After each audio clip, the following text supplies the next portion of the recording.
weird. What's up? When you walked past the mirror just now, there was no reflection.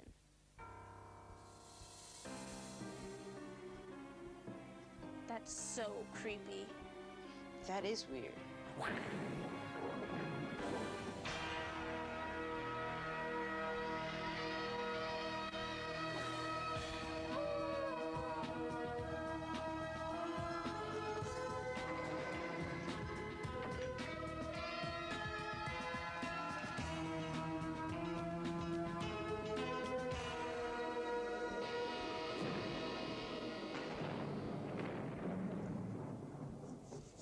I'm on the trail of some wild and dangerous lights from outer space.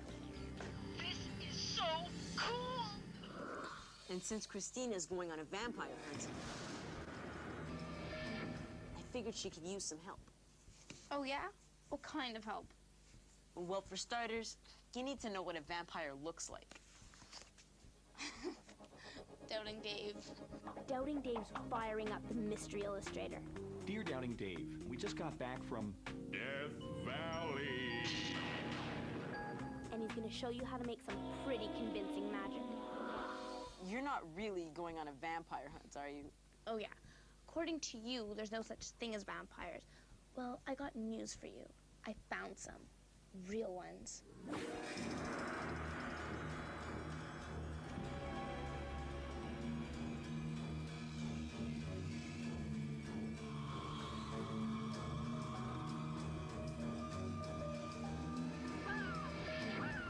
I'm looking for Mercy Brown's grave.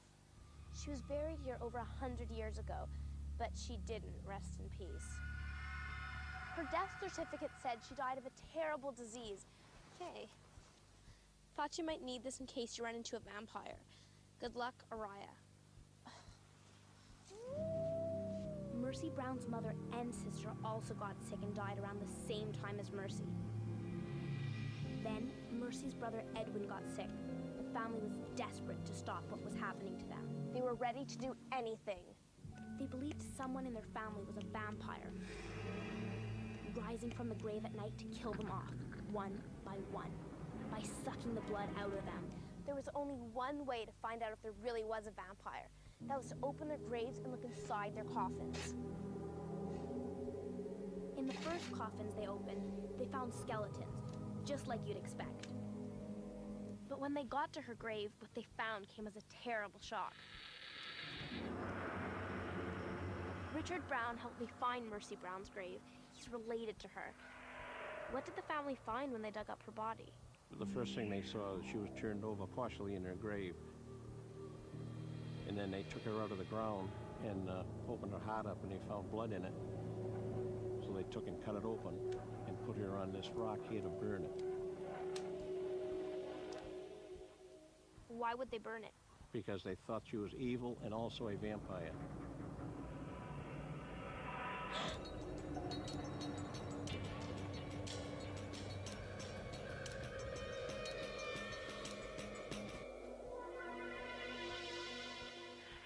Have you ever seen the Northern Lights? The mysterious lights in the night sky. I've heard they can be dangerous. They get pulled in from space near the North Pole, where the Earth's magnetic pull is strong. Alaska, one of the last frontiers before the North Pole. Not far from here, they say you can actually reach out and touch the Aurora Borealis. That's what they call the Northern Lights. That's my ride. Oh, can I help you with this? Sure. There are some spooky stories about the Northern Lights. One legend says the lights are spirits with torches, lighting the way for the living in this forbidding place. The scariest stories say they can bring death and destruction. They can plunge cities into darkness.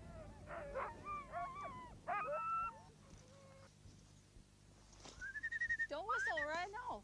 Oh, yeah, I forgot. One legend says you're not supposed to whistle at the lights. It makes them angry and they'll carry you off into the sky. All right, guys, come on, take me to the lights. Gee, hike.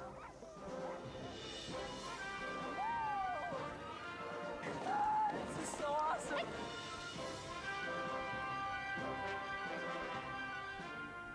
on our way to a special lookout point.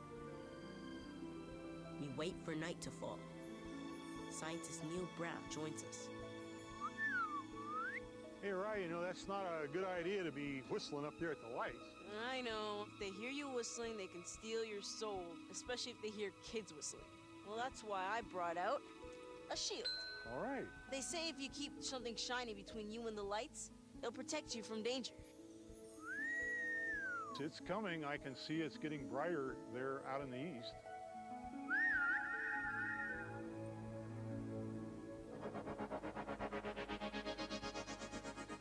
Hi, today we're... Ow! Ah, there's a rock in my shoe!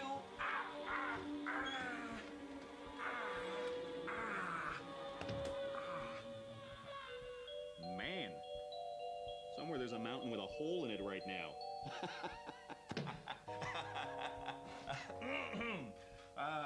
I got a great letter from 9-year-old Ari Dickman Copel in Berkeley, California, about a very bizarre mystery in Death Valley. Check it out. Dear Doubting Dave, my family and I were traveling through California, and we just got back from Death Valley. In the northern part of the park is an area called the Racetrack. It contains rocks that came from the racetrack's rock nursery, the hill at the south end of the park. Some rocks are little, weighing less than a pound, and some rocks are huge, weighing up to 700 pounds. Here's the weird part. The rocks have left trails in the sand which show that they're moving, but no one has ever seen them move. How are they moving? Well, Ari, rocks that move by themselves is a very creepy idea. But we figure the ones in Death Valley are getting a little help. The ground at the racetrack isn't sand, it's clay. And when clay gets wet, it gets super slippery. It can also get really windy out there. Sometimes there are gusts up to 100 miles an hour. So when it rains, and the clay gets wet, and then it gets crazy windy, even the heaviest rocks can slip and slide. And because the racetrack is one of the flattest places on Earth, there's nothing there to stop them. But here's where it gets weird. Nobody really knows why some rocks move and others don't. Or why the ones that do move often go in different directions. But scientists have just started to track the rocks' movements using satellites in space. And we're pretty confident that will forever solve the mystery of the rocks of Death Valley.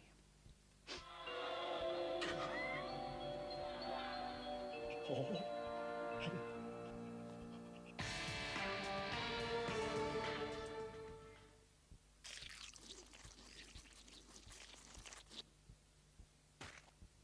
Meet Laura. She's just an ordinary little girl, but she's got an extraordinary friend. There you are, Star. You see, Laura's best friend is a star. Hooray! Gold! Diamonds and pearls!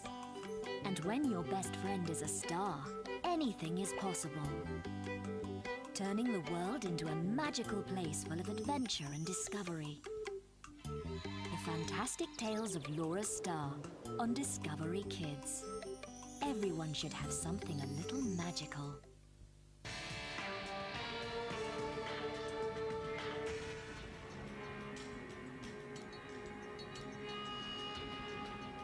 Oh, it's just Michael Bell. Christina, this is for you. Michael's written a book about the New England vampires called Food for the Dead. A wooden stake. For plunging into the heart of a vampire. Good luck, Aurora. Sorry. So where were we? Oh yeah. When Mercy Brown's family looked into her grave, what they saw convinced them that she was a vampire. They saw that she had turned over in her grave, had bite marks on her neck, and even had blood in her heart. And I think they were all afraid that they might be next. If they wanted to stay alive, they had to do something about it. So they cut out her heart and burned it on a nearby rock. They thought that would destroy the evil living inside Mercy. Then they took the ashes and fed it to her sick brother Edwin. They thought it would be kind of like a vaccine to cure him. But it was too late for Edwin. After 2 months, Edwin died, and then after that, nobody else died in the family.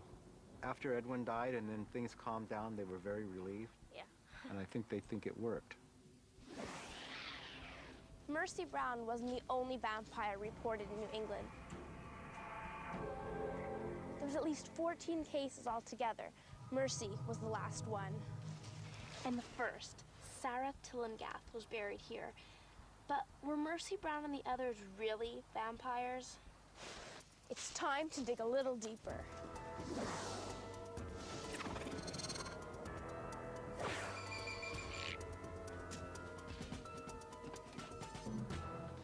I've been taking a look at the case of JB, another of New England's vampires. It all started when some boys were playing in a gravel pit in Connecticut. They found a human skull. Archaeologists investigated, and they uncovered 27 graves. At first, they thought nothing was unusual about this. It was just a lost cemetery. With every grave they dug up, they found nothing out of the ordinary. Until they found a tomb with the letters JB55 on the lid. And what they discovered inside came as a big surprise. Normally, the skeleton would be laid straight out, but JB's skeleton had been rearranged to form a skull and crossbones. That meant someone reopened his grave after he was buried, deliberately rearranged his bones, then buried him again. Just like Mercy Brown, people thought JB was a vampire too, so they dug up his grave to try to stop him. And I know where to find his bones. JB's skeleton is inside that building. It's time for me to get my hands on a vampire. I'm waiting for the Northern Lights, at the top of the world. Look, I just saw a flicker. Hey, that's pretty nice. It looks like a curtain or a flag waving in the wind. Why is it changing colors like that? The colors are the gases in the Earth's atmosphere. It's like a neon sign. The greens are from oxygen, and the reds and the blues are from nitrogen. That's cool. We need to get a whole lot closer to the lights to understand what's happening up there. I know, I said this is about as close as you can get to them on Earth. And it is. But there is a way to get right into the Northern Lights. Just leave the Earth behind. Which is why we're launching this. Greg Walker is range commander here at Poker Flat Range. You know, you can't fly Nero in an airplane. It's too high. And astronauts can't go into it because the lights are radioactive. This is the only way to get up there and make a measurement. So, all those scary legends were right, in a way. The Northern Lights really can be dangerous, if you're an astronaut. This is the blockhouse where they launch all the rockets. Here, we're looking for aircraft overhead. We don't want any airplanes around the launch pad. Now, over here is where we actually control the launchers themselves. We'll aim the rocket, and we can actually fire the rocket from this console. Hey, Orion, would you like to launch this rocket we've got out there? Yeah, I guess so. Okay. Like I'd say no to that. Go ahead and turn your panel on. All right. 30 seconds. Hello, are you go? Go. Radar? Go. Wind wake? Go. And the ranges go. Turnkey. The launchers are 10, 9, 8, 7, 6, 5, 4, 3, 2, 1.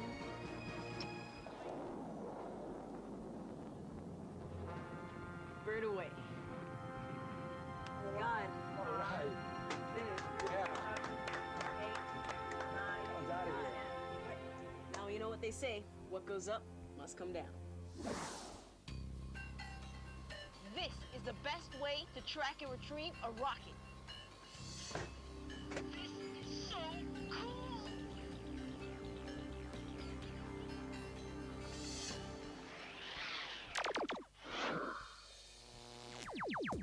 Good. Excellent. Good. Eat the camera. Just eat it. Okay, look at me here. And it's a wrap. Hi, we're just taking some photos for the Skeptical Scientist swimsuit calendar. I'm March. Anyway, in about 10 minutes, the Aurora Borealis is going to light up the night sky. So why don't we go outside and take a couple of photos?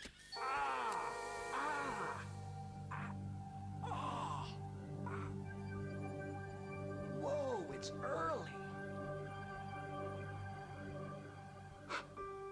It's so beautiful. Today I'm going to show you how you can... The camera's over here. Today I'm going to show you how to perform magic using after images. That's when an image sticks in your brain even when it's no longer being seen by your eyes.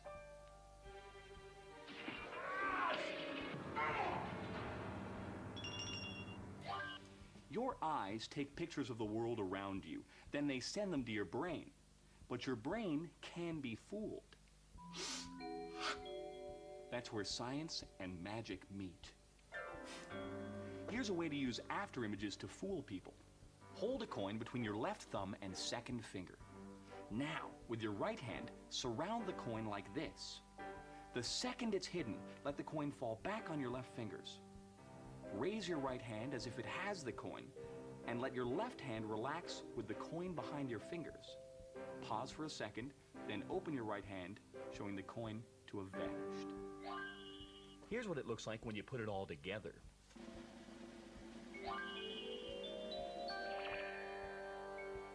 So why does this work? Because you're still seeing the image of the coin a fraction of a second after it's already gone. That's why movies work too. A movie is just a bunch of still pictures projected one after the other. But when they're projected fast, you see smooth movement. It's smooth because your brain is still seeing the first picture even after the second picture moves in. It's like our coin trick.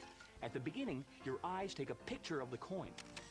Then, when my fingers cover it, your brain holds onto the picture of the coin just long enough that you think you see me taking it, even though I haven't.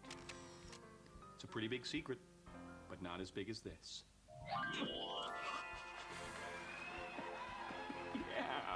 Yeah.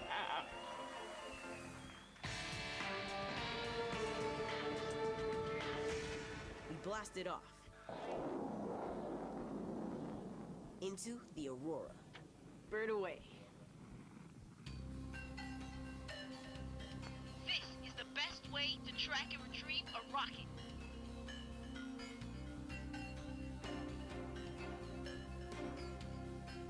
I'm searching over the frozen north for a rocket that holds a secret to the mystery of the Aurora Borealis. Oh! I think I see it.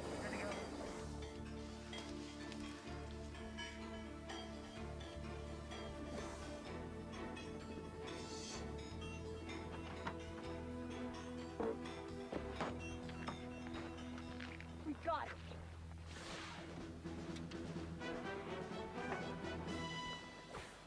This is the telemetry building where scientists track rockets and analyze their data. The information these rockets bring back from inside the lights are helping us solve the mystery. It all starts about 150 million kilometers away, at the sun. The sun sends a stream of particles called plasma rushing through space to the Earth. Scientists call this the solar wind. A magnetic force field protects the Earth from it. Using a telescope on board one satellite, we can actually see the solar wind. That's it, right there. All those particles streaming away from the sun. When the solar wind comes into contact with the magnetic force fields near the North Pole and the South Pole, the particles collide with gas in the atmosphere, and this creates the light.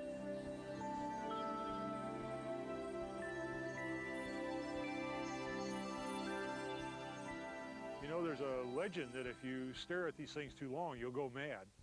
I guess it's too late for you and me. But the legends about them being dangerous are not completely wrong. The lights won't harm Neil and I standing here, but sometimes the solar wind turns into a cosmic storm. And that can knock out communication satellites and even shut down electrical power in a whole country. So the lights blow like a curtain, because of the solar wind. Yes. You know, this is the best time to see the lights in nearly 11 years. They follow a cycle of the storms on the sun. There is one more cool thing we've discovered about the lights. You can hear them, if you have a specially designed radio receiver. So today, what science has been able to tell us about the lights has replaced the great mysteries.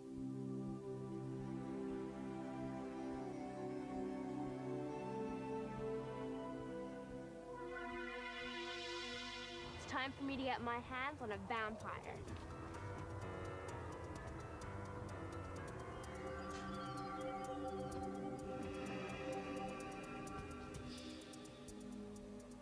Hi. Hi, Christina. This is Paul Sledzik, who works for the National Museum of Health and Medicine in Washington. I heard you're here to see JB. Yeah. Let's go take a look. Paul's a forensic anthropologist, kind of like a detective who finds out everything about the person who died.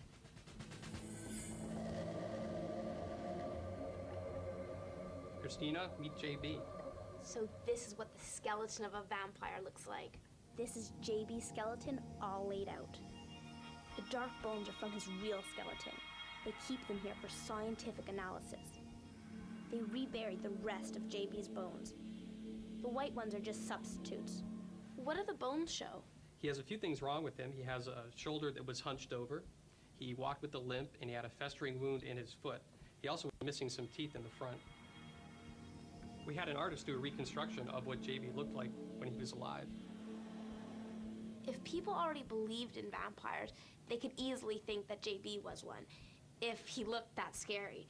So was he a vampire? Well, the newspapers at the time thought he was. It was based on the fact that the family dug him up and rearranged his bones. But look what I found on one of the ribs. I found that he suffered from tuberculosis, which we also know as TB. And the evidence is this white area right here, this white reaction. Can you see that, Christina? That's so cool. And TB is an infectious disease that affects the lungs. It's going to cause the person to get very gaunt and thin and pale.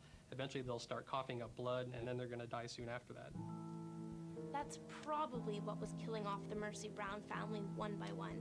They were getting infected by TB, not by a vampire who was climbing out of her coffin in the middle of the night to bite them in the neck. But what about the way Mercy Brown looked in her grave? What Mercy's relatives were looking for when they dug up her body were signs of life on her. The fingernails growing after death and the hair growing after death. Her corpse looked too fresh to them, and it looked like her fingernail and her hair had continued to grow after she'd been buried. We know today those things are related to decomposition. So it's not that the fingernails are actually growing, it's that the tissues underneath are shrinking, so it appears as though the fingernails have grown. Same with the hair. What about the bite marks in the victims' necks, or the story that Mercy Brown had literally turned over in her grave? Well, there's just no evidence to prove it actually happened. Probably as the stories got passed down from generation to generation, it got a bits and pieces added to it to make it a better story.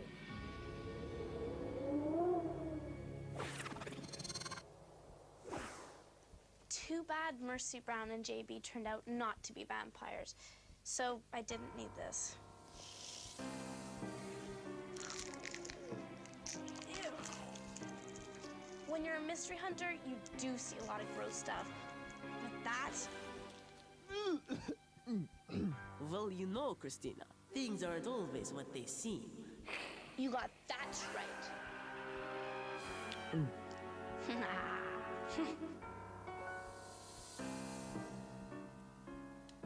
Of course, garlic only works on a vampire if you stuff it in its mouth and then cut off its head.